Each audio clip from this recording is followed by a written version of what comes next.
urabona ko ari agakecuru niyo bagenda amanuka ususurutse nimba rero wumva maze kuruhuka ndetse urabumva bashize ikibazo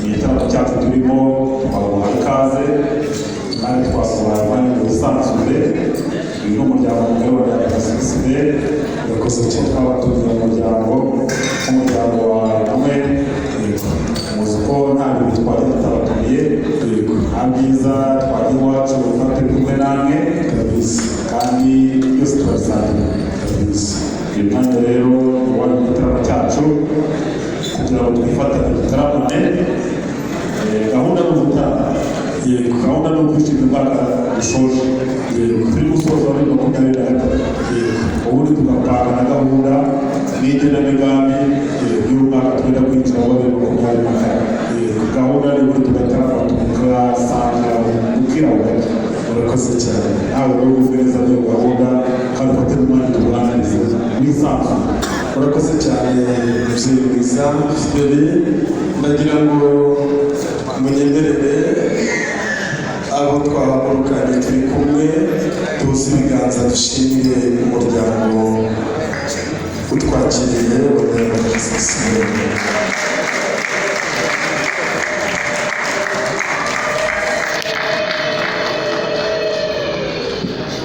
Murakoze cyane muvandimwe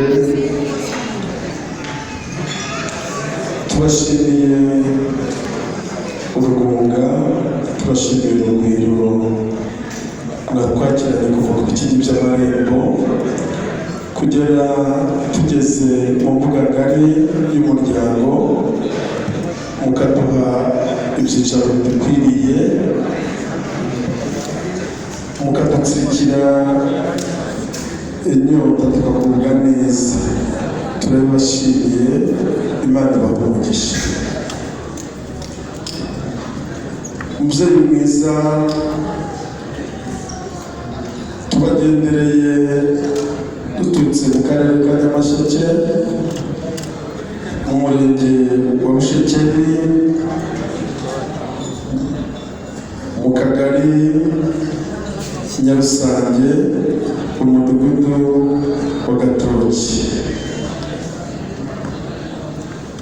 aho niho dutangira mitiweli aho niho dukorera umuganda aho niho tubarizwa utwara salo iwacu ni umusaza Kayonga Emmanuel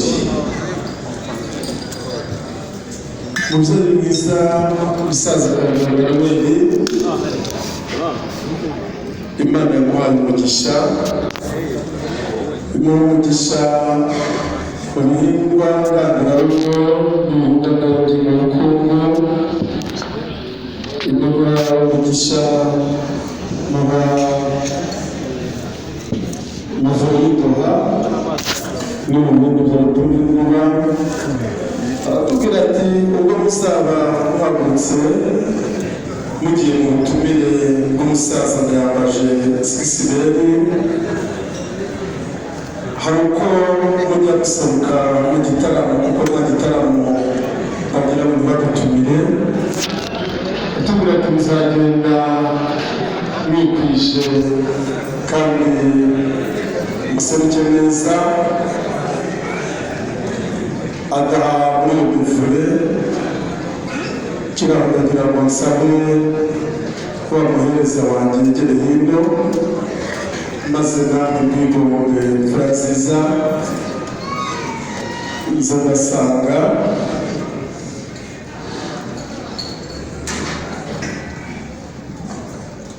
nza mbegera mubanguke mubanguke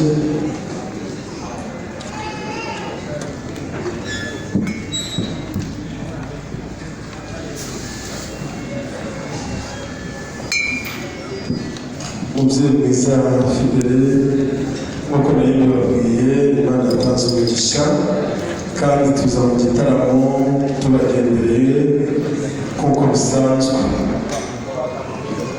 aho rero umusaza Emmanuel niho yadashye arambwira ati nugera imbere y'umuryango umugisha Imana yatanze ntabwo uzagenda imbokoboko, ahubwo kuba ari mu gitaramo cy'umuryango tugomba kwifatanya ku gitaramo maze ubahe iyi ntwererano. Ni intwererano y'umuco. Arambwira ngo kubatwerera si uko mutikwishe, ahubwo umwanditsi umwe yaranditse aravuga ngo abafite bazongererwa, turagenzwa no kongera ibintu mu bindi. Mwakire na yombi. Murakoze kandi intwererano turashimye. Murakoze cyane. Intwererano ni umuco turabyishimiye rero, kandi tuzi ko umuryango wa Emmanuel ubona umuryango w'igihugu. Yego, intwererano turashimye kandi turabakira. murakoze cyane. Umubyeyi mwiza mbere umusaza Emmanuel yambwiye ati kandi bakimara kubakira uze kubasaba umwanya, iyo nzoga ntuyisogongere ko n'indwara irajya mu zindi, ariko uze kubasaba umwanya ubatereke indi nzoga, maze uze kubagiriraho umugisha, baze kuguha umwanya, maze ubagezeho ubutumwa bw'umuryango wahagurukanye ugiye mu muryango wa Sekisimeri. Murakoze, muze kubona umwanya mwiriye, murakoze ko ntacyo namujya mu biganza byanyu. Ese umwanya wacu ukaba w'igitaramo. Yego, kandi ko twabahaye ikaze. yego, mwisanzure umuryango wacu. yego. ubundi mwakomeza. Urakoze cyane, twagushimire. Nsabe ntimujye kure.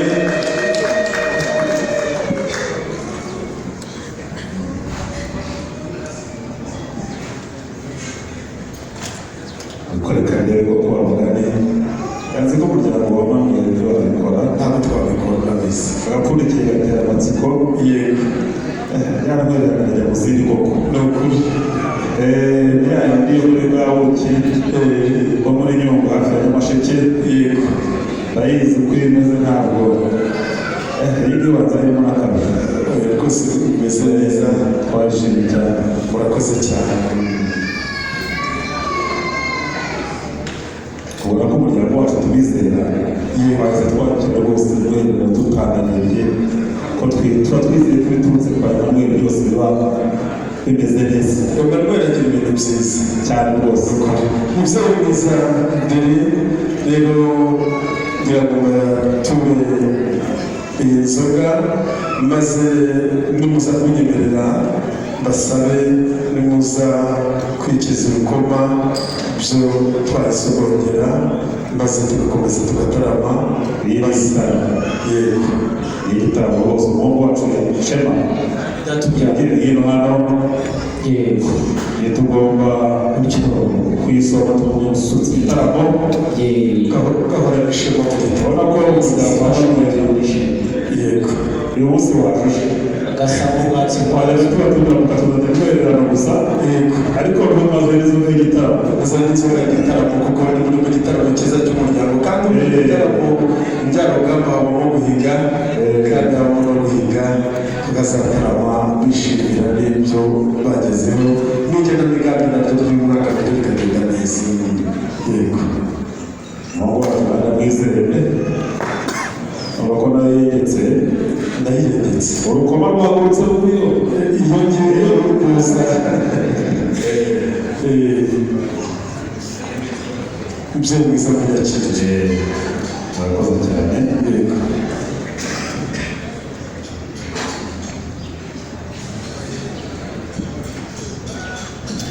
kabyari umubyeyi mwiza ku buzima bwacu no ku buzima bwacu n'ukuri.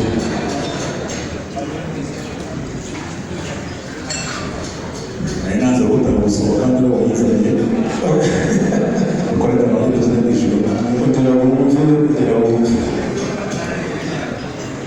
inzoga iraryoshye. abashinzwe. Murakoze cyane. iyo umuntu yakuze yumve Yego, wari imyaka niba ari imyaka 12 yego ishyira noneho hakaza ibintu by'ibishashi muri Nyungwe yego genda komera nk'uyu muteguro hano yego ngo bizarire mu gihe cy'imyaka runaka ntibuka ariko niyo byaje usanga Nyungwe yose ari urwererane nuko kabyara ubuki niyo bwavuye muri kumurira rwererane yego ubanza ariko meze n'inzoga ubuki bw'umutsi bwiza n'ubusi mfuga n'umutsi y'amashaka Bashimishije cyane ku babyeyi babo.